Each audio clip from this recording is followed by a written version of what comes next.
Hello दोस्तों। तो कैसे हो आप सब? मैं आशा करती हूँ कि आप सभी लोग एकदम बढ़िया होंगे। तो ये है मेक लो इस सीरीज का पार्ट 13। तो अगर आप लोगों ने इसके पहले वाले पार्ट से अगर नहीं देखे हैं तो आप पहले उन्हें देख लीजिएगा, तभी आपको आगे कहानी समझ में आएगी।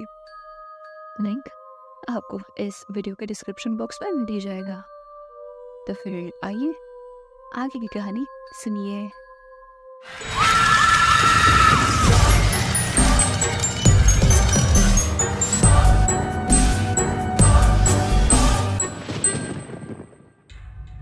अंजलि ने कहा, विशाल बोलो तुम्हें इस प्लेन के बदले में कितने पैसे चाहिए? विशाल ने कहा, देखो अंजलि, बात पैसों की नहीं है। अंजलि ने कहा, तुमने तो उस पारो से वादा किया है ना कि तुम वापस बेगलोर में रह जाओगे, तो इसलिए मैं जा रही हूँ। विशाल ने कहा, लेकिन तुम अकेले वहां जाकर कुछ नहीं कर सकती, वो लोग तुम्हें देखते ही मार देंगे। अंजलि ने कहा, वो मैं देख लूंगी। इस पर विशाल ने कहा, देखो अंजलि प्लीज मुझे थोड़ा सा सोचने के लिए वक्त दे दो, फिर मैं बताऊंगा कि आखिर तुम्हें करना क्या है। अंजलि ने कहा, ठीक है, मुझे थोड़ी देर के लिए तुम्हारा कंप्यूटर चाहिए, कुछ ऑफिस का काम है। विशाल ने कहा, हाँ जाओ यूज कर लो।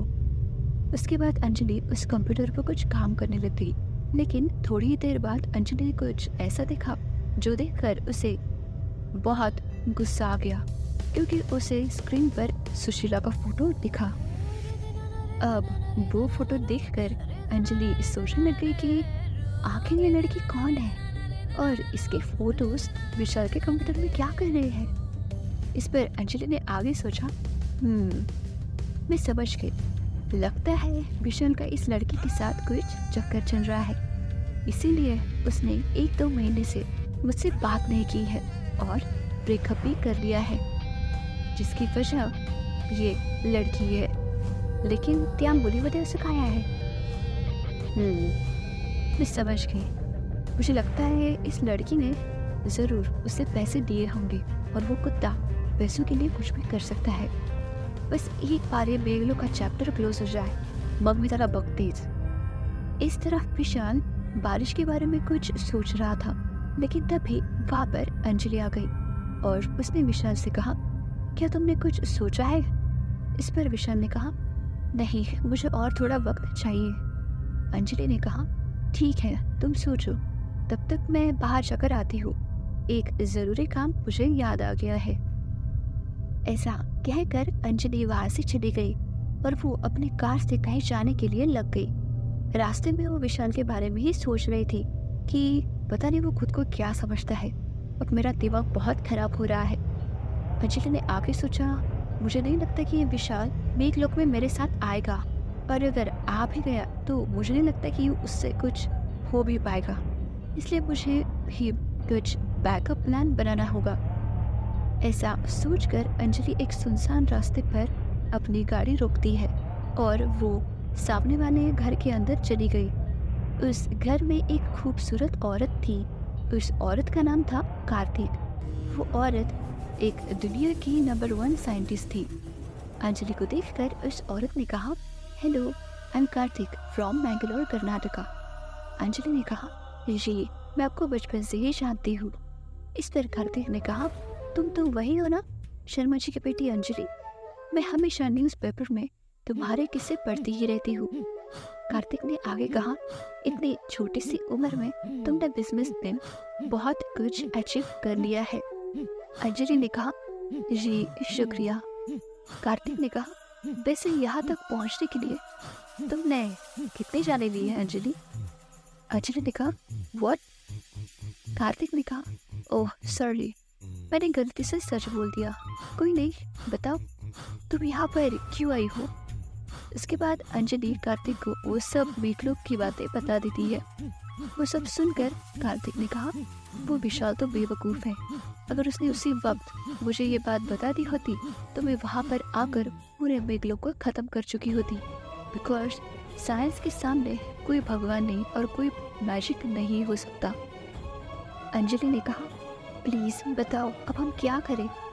कार्तिक ने कहा, तुम मेघलोक में जाओ, पहले उन लोगों से प्यार से बात करके देखो, अगर वो लोग मान गए तो ठीक है, लेकिन अगर ना माने तो तुम मुझे एक मिस कॉल कर देना।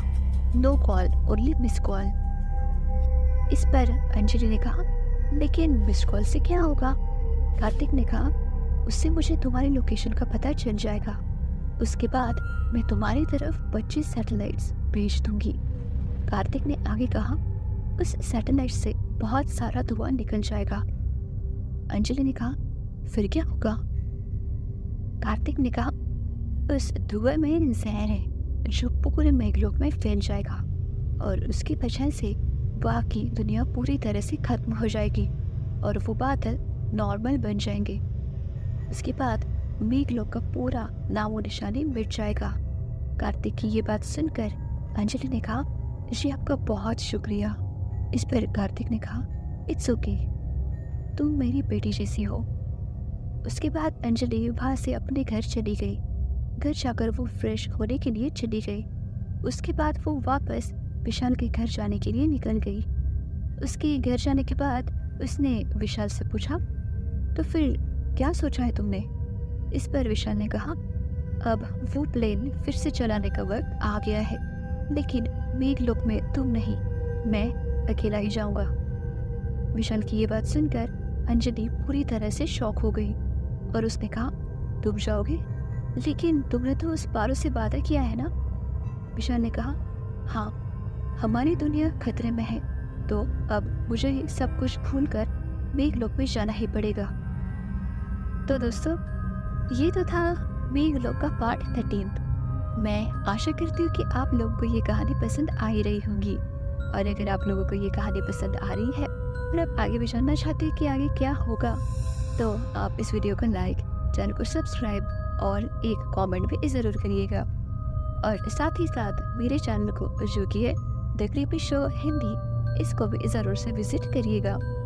तो फिर मिलते हैं आपसे इस कहानी के अगले भाग में, वो भी बहुत जल्द। तब तक के लिए बाय बाय।